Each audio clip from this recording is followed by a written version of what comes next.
Pour mes travaux, est-ce que je dois prendre un artisan tout corps d'état ou est-ce que je dois prendre des artisans avec des corps de métier spécialisés? C'est la question que se pose tout investisseur avant son premier chantier et c'est légitime. Tu verras dans cette vidéo que le mauvais choix peut te coûter des milliers, voire des dizaines de milliers d'euros, peut te coûter également du temps et par conséquent, à nouveau, des milliers, voire des dizaines de milliers d'euros. Bref, tu comprends le cercle vicieux. Dans cette vidéo, je vais te donner donc la réponse, qui n'est pas une réponse universelle, mais je vais te donner des conseils avec les avantages, les inconvénients et surtout, je vais te recommander quoi prendre si tu débutes et pourquoi. Tout d'abord, un artisan tout corps d'état ou TCE, c'est un artisan qui gère l'ensemble de ton chantier. Il fait soit tout lui-même, soit il va avoir des équipes ou alors des sous-traitants pour chaque corps de métier, donc plomberie, électricité, placo, carreleur, etc. Tout passe par lui, tu vois un seul interlocuteur, tu vas avoir un seul devis détaillé et un seul responsable finalement.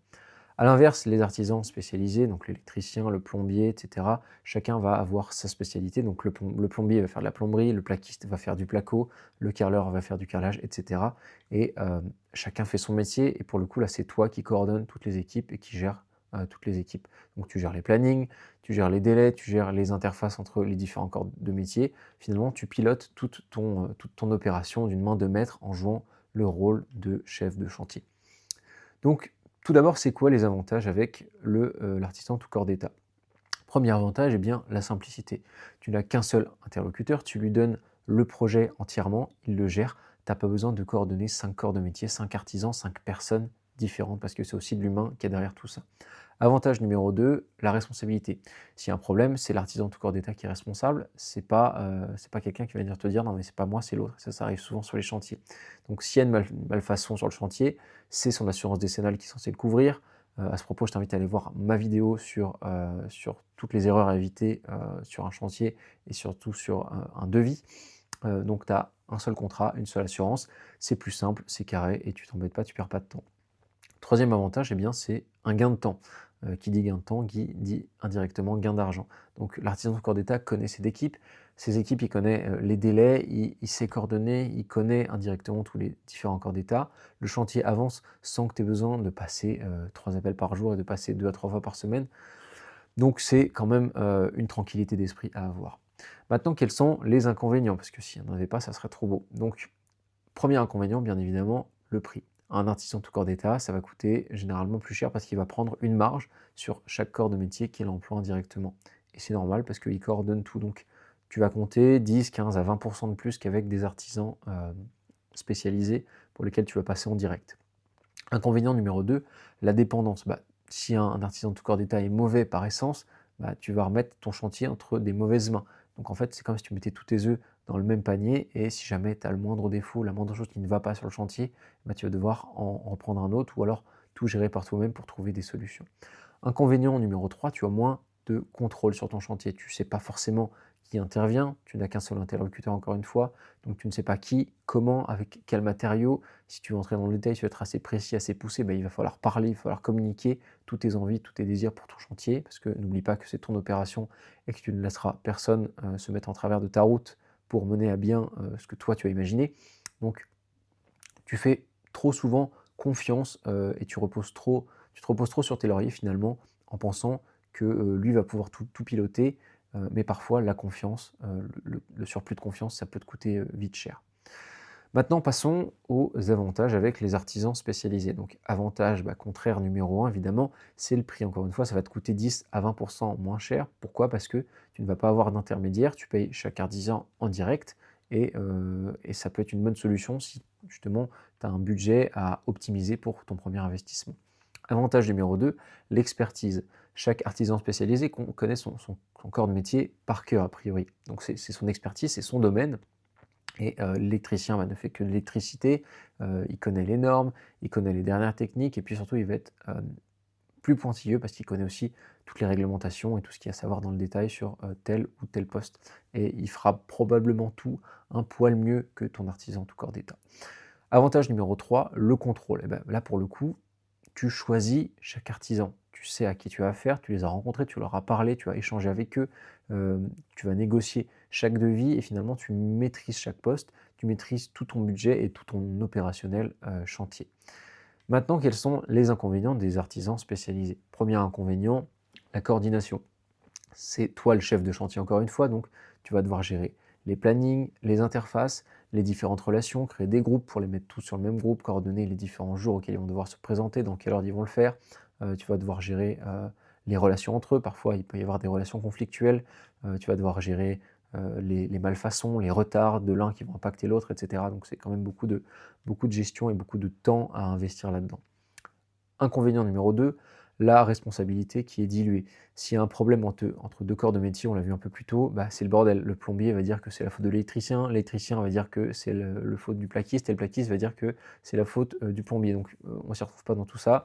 Tu es un peu perdu, tu ne sais pas qui a tort, qui a raison, tu ne sais pas sur qui remettre la faute et tu ne sais pas comment te positionner, bah, si tu as pas un suivi personnel en temps réel, si tu ne passes pas, 2 à 3 fois par semaine sur ton chantier et si tu as pas un regard vraiment, affûté sur ton chantier de manière générale.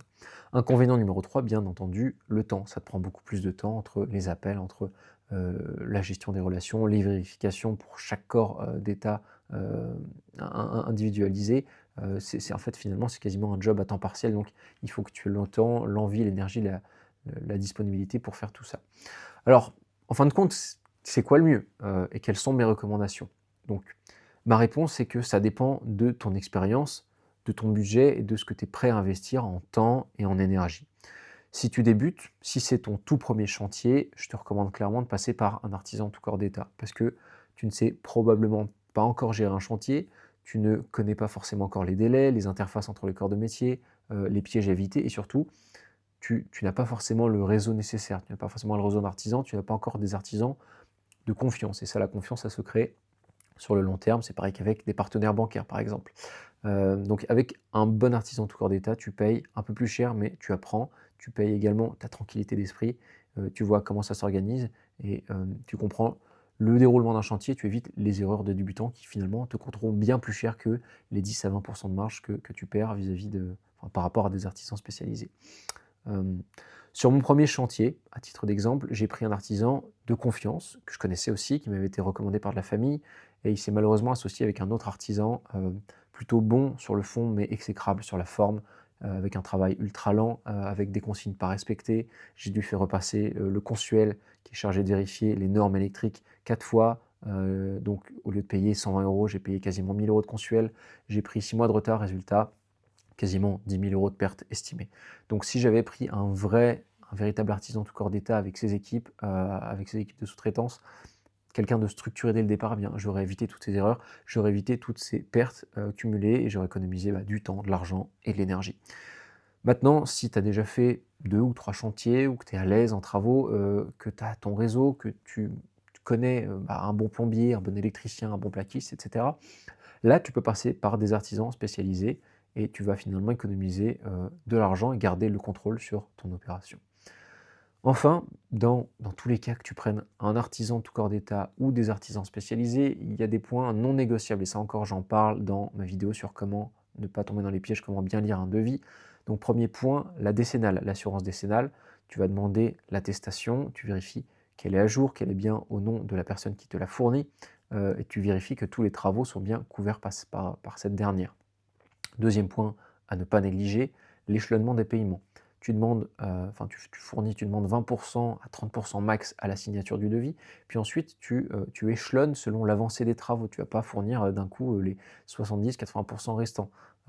Tu te gardes toujours une marge de sécurité de 10 à 20 à la réception du chantier que tu ne verseras qu'après avoir bien vérifié que tout est conforme et aux normes selon tes attentes. Hem, 3e, détail et l'un des plus importants, le devis détaillé. Chaque poste, chaque matériau, chaque quantité doit être détaillée précisément, ligne par ligne. Pas de, travaux divers pour telle pièce, pas de rénovation générale, ça ne veut rien dire, c'est flou et si c'est flou à la signature, eh bien, ça sera flou à la réception et c'est toi qui en paieras les frais à la fin. 4e point, n'hésite pas à faire des devis par plusieurs artisans pour avoir des comparatifs, pour avoir plusieurs avis et puis plusieurs prix différents. Alors attention, je ne dis pas forcément de prendre le moins cher, ça ne veut rien dire, mais prendre celui qui te paraît le plus clair, le plus fiable, le plus honnête et qui entre vraiment dans le détail et qui n'a pas l'air de vouloir t'arnaquer sur les prix finalement. Heu, à titre perso, je me souviens que, lorsque j'avais voulu faire ma première division sur ma toute première opération immobilière, j'avais fait appel à un géomètre, enfin à plusieurs géomètres justement, et j'ai fait faire 3 devis pour ça. Premier devis, 3 200 €, deuxième devis, 1 500 €, troisième devis, 1 200 €. Résultat, j'avais les mêmes devis, j'avais les mêmes intitulés, et bah forcément j'ai pris qui? J'ai pris le moins cher et qui a fait un très bon travail, très propre, et qui m'a fait économiser 2 000 €, ce qui n'est pas rien sur une première opération. Donc, pour résumer de manière grossière et de manière générale, premier chantier, artisan tout corps d'État, tu payes ta tranquillité d'esprit et tu payes également l'apprentissage, tu vois comment ça se déroule. Les chantiers suivants, soit tu prends des artisans spécialisés si tu as le réseau ou si tu as le temps de tout gérer, de tout mettre en place, ou alors tu continues avec l'artisan tout corps d'État. Si par exemple tu as noué une bonne relation avec lui, comme avec ton banquier, à titre d'exemple, bah, tu vas continuer avec lui et tu pourras négocier les prix contre par exemple plusieurs chantiers que tu lui fourniras sur tes opérations à venir par exemple. Donc tout ça, toutes ces décisions-là qui gravitent, autour des travaux, de la gestion de chantier, moi c'est ce que je vois, c'est ce qu'on voit dans mon mentorat. Parce que choisir le mauvais artisan, ça peut parfois te coûter très cher, ça peut te coûter des mois de retard et des milliers d'euros, que tu aurais pu mettre ailleurs, que tu aurais pu, investir plus intelligemment. Donc si les travaux, c'est une partie qui t'effraie, ou qui te freine et que ça te bloque pour te lancer, dans tes investissements, si tu veux être accompagné sur ton premier investissement, si tu veux être mentoré de la stratégie patrimoniale jusqu'à l'encaissement, de tes premiers loyers avec, une stratégie sur mesure adaptée à toi, le lien pour réserver un appel pour en discuter est en description. Si tu veux d'abord voir comment je réfléchis, comment j'analyse tous les sujets qui touchent de près ou de loin, à l'investissement immobilier, je t'invite à rejoindre mon canal WhatsApp qui se trouve également en description. Sur ce, je te souhaite de passer une très bonne journée. On se dit à la prochaine.